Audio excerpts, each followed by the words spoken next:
Welcome back to a new episode, guys. This is going to be a fun one because this is not necessarily about studying, okay? This is about what to do when you're not studying, whether you have a few weeks off of study, a few months between kind of academic years or between classes. This is about how you make the most out of your study break. Now, what I don't mean by that is let's be super, super productive and let's fill our time with all these kind of boring or hard tasks to keep busy, to keep you in your routines ready for the new academic year. That is not what I'm talking about. This is about intentional rest, doing the things that make you feel good, and then starting the new academic year with a full cup. So obviously I'm releasing this in the summer. So this, might be relevant to you right now. If it's not, I would definitely have a listen anyway, because even when you have, a weekend off of studying, these are helpful tips. And I've also created a workbook to go along with it. I thought, you know what this episode could do with? It could do with an actual planner template to build this kind of intentional study break. And then I went the full thing and created a little bit of a workbook that has an example of like my intentional study break, like kind of schedule, and then some instructions on there and lots of examples for you to work with. So definitely grab that if you are interested in creating this plan for yourself, or just thinking it through. So I'll link it in the episode description. If you're watching this on YouTube, it will be in the video description. It will be in the blog post related to this. So definitely go and grab that. Now, this idea isn't mine. I found it on TikTok. I will again link the creator so you can go and watch the originals.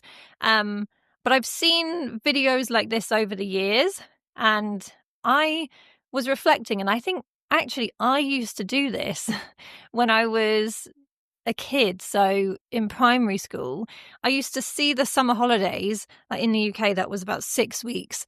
And I would see the summer holidays as this big, big kind of expanse of time.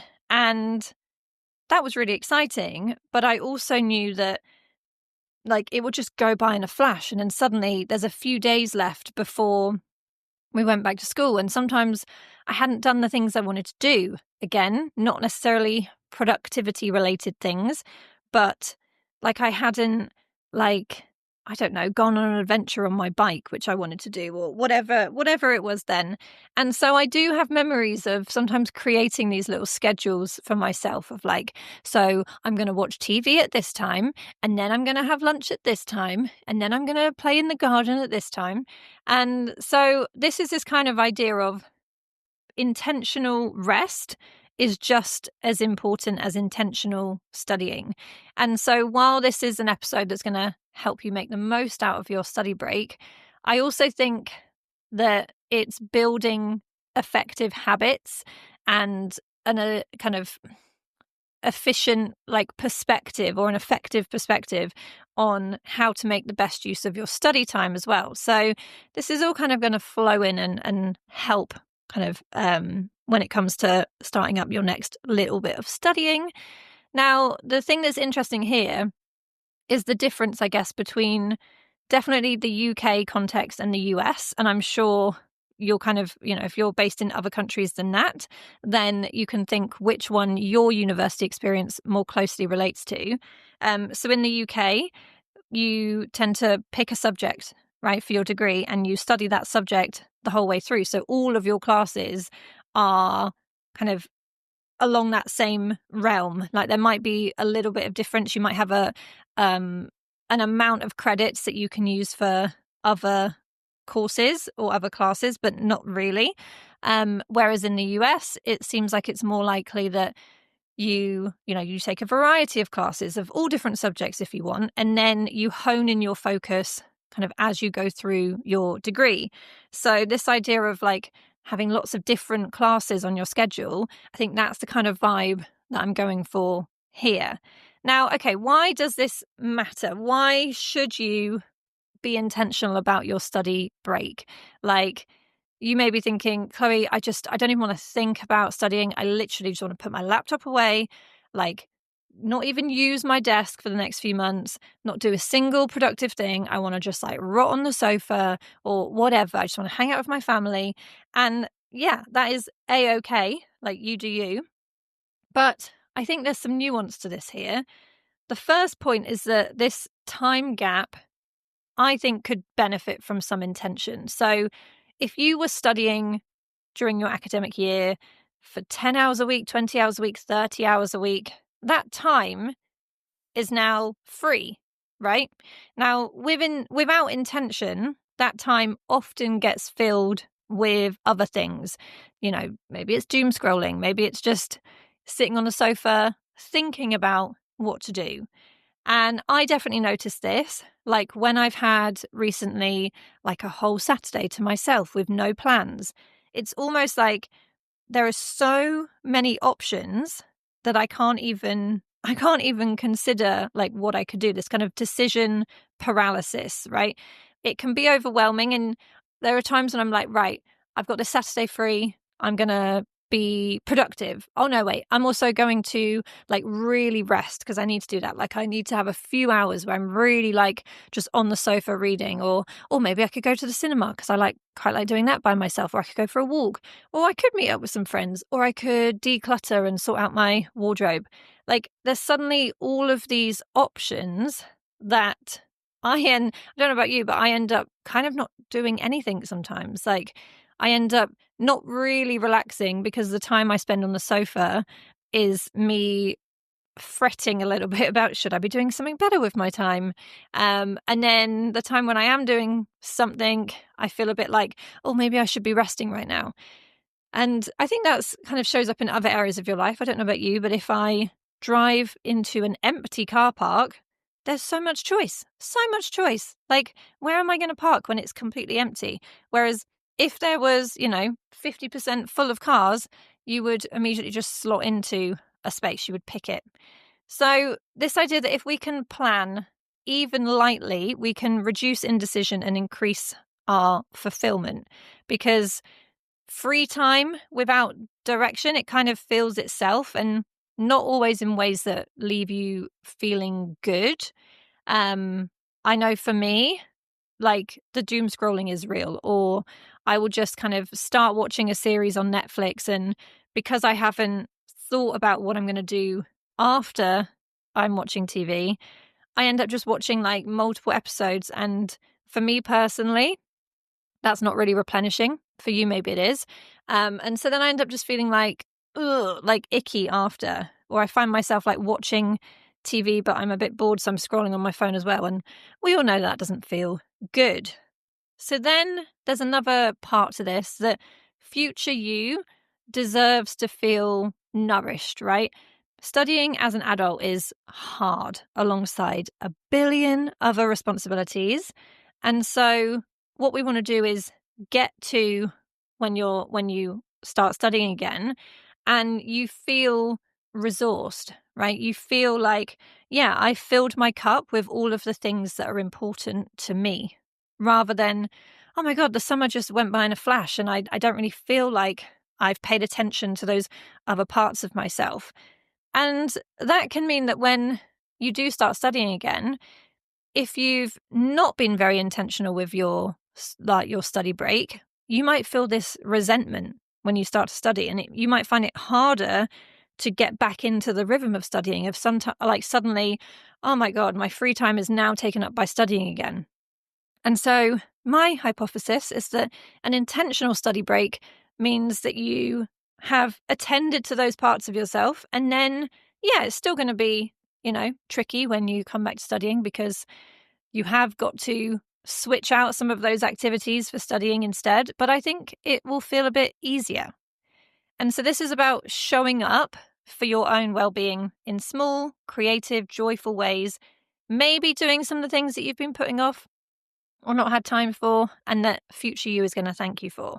So how to design this intentional study break, I'm going to walk you through lots of examples as well, but this is definitely where the workbook would come in handy, because You've got the instructions, you've got the examples, and then you've got the template, which you can print and fill out. So the first thing you want to do is just take a second to reflect and brainstorm. What is it that you want from this study break, right? What do you wish that you had more time for during the academic year? Like maybe, like one of the examples that I often think about is that when I'm in a really busy period with study, with work, I don't have anywhere near as many baths as I would like. And I just feel like showers become this like thing I have to do, that I have to just like rush through. And actually, when I have a bit more time, having this intentional like bath that's incredible, and it's like 2 hours long, and I'm reading or I'm watching something and I've got snacks, like that fills my cup. So that's something that maybe, if you don't have time for during the academic year, could be something that gets kind of planned into your study break. Think about the activities that make you feel rested, recharged, reconnected. Like, what would future you thank you for doing over the break? So that could be things like decluttering. If, every day you've been looking at or every time you get clothes out the wardrobe, it's caused that little bit of stress that, oh my goodness, it's such a mess in here, I can't find anything. That stress like builds up, right? That is just like resistance that's building up. And so what it would be a nice thing to do for yourself over your study break maybe is to go through your wardrobe, and then it will be cleaner and clearer and easier. And so then future you is going to thank you for that later when it comes to studying again and when you're busy. And you can think if there are any like small or silly dreams that you would like to indulge. Like maybe you have wanted to learn how to make sourdough. And it seems like that's quite an arduous thing, actually. I've never really done it. I like just eating sourdough that other people have made. But maybe you've always wanted to do that. And so that's something that you could schedule in to your break. Maybe you've wanted to try a new like exercise class and it feels very different. Like you want to go do beginners ballet, or you want to learn to swim, or whatever that maybe feels a bit like, oh, that's always been on my like 1 day list. Maybe there are a few things that you could bring in for that. And you can kind of think like, what does rest mean for you? Like maybe it's reading in the morning. Like maybe that feels like such an indulgence, and it doesn't have to be long. Like maybe it's like, oh, when I have my cup of tea and breakfast in the morning, I am going to just slow it down a little bit and I'm going to read a book.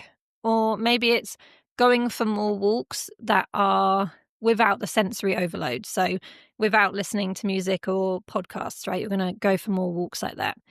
Now, again, I want to just kind of reiterate that everyone's life is different, right? Everyone's responsibilities, everyone's free time is different. And so it's going to vary wildly between whoever is listening or watching this podcast. But I want you to kind of see this as intentionality is about having more control and focus over the time that you do have available. So it's not about how much time. You may have just 30 minutes a day that are actually yours, but that's okay. Like, what about seeing this as an opportunity to use those 30 minutes in the way that is most intentional and recharging for you? Okay, so once you've done this kind of brainstorm of all the things that you might want to do, and again, the workbook had loads of examples, I want you to turn your ideas into classes. Now, this is a little bit silly and a little bit playful, but this was really fun for me to do when I was creating the workbook yesterday. So this is where you could, you're not just watching Netflix, right? If you want to think, okay, that's something that you do most evenings or a few evenings a week, you're attending film club, right? You're not just trying to read more, you're attending a daily bookworm seminar. Maybe you're not just trying to cook more or bake more, you've signed up for Sourdough 101. Now, I just think this sounds quite fun to come up with these ideas. And there's, again, lots of examples in the workbook of potential activities and ideas for naming them in a fun way. And you can name them in a like academic way. So, use terms such as like lab, seminar, workshop, club. You can use like the codes that are sometimes used to show you how like beginner or advanced a course is. So typically the most like introductory class would be something 101, like sourdough 101. And then the next year, as you progress, you might be sourdough 201 and then 301. So you can have a little play with that. And I just think it's a fun way for you to kind of, almost play into that thing of, yes, we're an adult learning, but actually we're also kind of that inner child of us wants to make studying fun. So you could also use alliteration. You could have like mindful mornings where you build a journaling habit, or flexibility Fridays where you do a YouTube yoga class. You might want to kind of get those 10K steps in. So on days where you want to do that, you attend Step Count Studio. Sewing Sundays if you want to learn how to fix or rework your clothes. And then the fun one I thought of is that rather than going on holiday, if you are lucky enough to be going on holiday, you're going on an exchange program. So if you're going on a 1-week holiday to Florence, nope, you're not. It's going to get put into your planner as an Italian exchange program. And then something that I also want you to think about is the space for the workbook on here is just considering the intent behind some of these activities. So there's space for you to think like, what is the activity I want to do? What is a potential fun class name? But also, why do I want to do this? And so that could just be, I've always wanted to learn to sew and I've never had the time. Or if it's like about journaling in the morning, then maybe that you've wanted to build a journaling practice for a while and you think it's going to help with your anxiety. If you are adding in gym sessions, it's because you want to get strong. Like, this is a good chance for you to just check in, because sometimes that like productivity, we have a bit of a productivity hangover, right?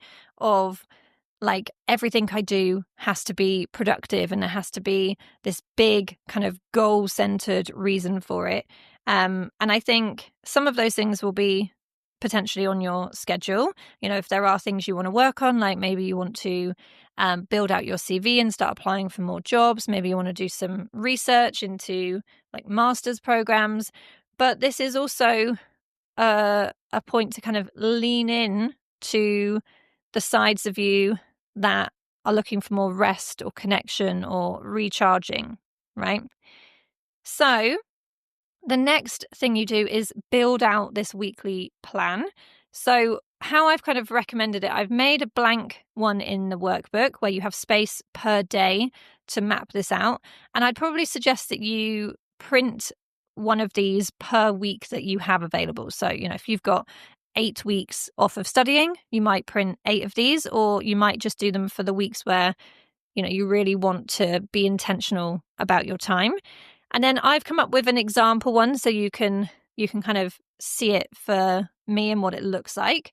And I've left the template fairly open for you to make it your own. And so I've also added a bit of space at the bottom for you to set your intention for the week. You can also pick out any highlights of the week and then reflect on the week. So some classes that I've added to mine is Get Strong 101. And I've put that in 3 times a week because that is my focus at the moment. I've stopped running because I've realized I have a lot of issues in my legs and my Achilles that aren't strong. So Get Strong 101 is me going to the gym. Then I've added Step Count Studio because I do not go out enough and walk. So I've put that in 2 times a week. I've put in a fun one, which is office hours. So rather than it being, tutor office hours at university, it's office hours with my mother. So that's my reminder and my intention to call her at least once a week and have a proper conversation with her. I've also got my reading ritual. That's something that I'm working on of reading before bed every evening. And even if it's just a few pages, and that's really, really helping. I also have the Lonely Business Owners co-working meetup once a week because I work for myself, by myself, at home, and I can go a bit stir crazy. So I've put that in as an intention to arrange to meet up with some kind of peers I have who also have businesses, and we can co-work. I've got a wild swim meet because I like going swimming at least once a week. And then I've also got Sleeping Lions 101 on Sunday, which is my intention. And again, I feel very, privileged on this. I don't have children, so I'm able to do this. But on a Sunday, I've put an intention that I want to have a lie-in. Even if I wake up, I'm staying in bed. So I've kind of put things in there that mean something to me. They either are like habits I'm actively trying to build, or ones that actually I would like to build. So I'm putting those in as well. Now, I actually showed this workbook to one of my membership students during a virtual study session yesterday, and she made a cool suggestion, which is that this is a template that you could use within families. So I was then thinking, like, you could do this with your partner. So you could print off one of these each and fill it out and then talk about it. Or you could use one template to design kind of your, intentional weeks as a couple. So it might be that you include like activities together, like date nights or whatever. And then you also might have like different colors where you put in your solo activities for the week. You could do the same if you have children. So either inviting them to create their own schedule for during their summer holidays, or creating one as a family. So you might include a class on there every Saturday evening, which is cinema club, or every Sunday afternoon, you might as a family attend the baking 101 class. So there's lots of different ways that you could use this. And I hope that that this is like a fun way to kind of tap in to that excitement that like we used to have as kids of, that back to school energy of getting new pencil cases and stationery and notebooks and backpacks, and that excitement of like, I don't know, like anticipation of a fresh start. But we can also do that in the summer to help us recharge and reset. And the thing I like about this, it's about attending to the parts of your identity that may not get that much attention during the school year. So, during the school year, if like being a student is like a big proportion of your identity, right? You have to take action in alignment with that identity, like most days, every week, in the same way that you have other identities of, if you have a job, then you have that identity. You have the identity of, mother, father, kind of like sibling, friend, partner, all of those. And so when we're not studying, hopefully, there's that time available. And so we can kind of be intentional about directing our focus to those parts of our identity that don't get as much time. So, for me, it is like the fact that I love reading, and it feels odd to me sometimes that I can say honestly that I love reading, but then there are times in my life where I'm not reading anything, or I seem to always have a book on the go, but I'm never finishing it. And so I'm really being intentional about that's what I want to do, right? And I'm gonna put that into a plan, because time expands to fill the space you give it. So if you don't have plans about what you're going to do on an entire Saturday, I don't know about you, but it can just fly on by. So hopefully you've found this episode interesting and a little bit different from my usual content. But those 3 steps are, brainstorm the possible ideas about what you want to do with your break, who you want to be, how you want to love up on yourself, and then pick your classes, name them, reflect a little bit on the why behind them to help you connect to it, and then create that intentional schedule. And if you want help with that, then obviously you can download the workbook, which is completely free, because this isn't about doing more with your study break. It's about doing the right things for you. So I would love for you to share what you create. So if you're watching on YouTube, comment on this video with some of your class names that you're going to attend this study break, or feel free to tag me on Instagram at chloe.burroughs, and you could share your worksheet, you could share parts of it, or just DM me, whatever. because resting well is productive, right? Joy, connection, slowing down, they all count as progress. And so I hope you've enjoyed this episode, and I will see you in the next one.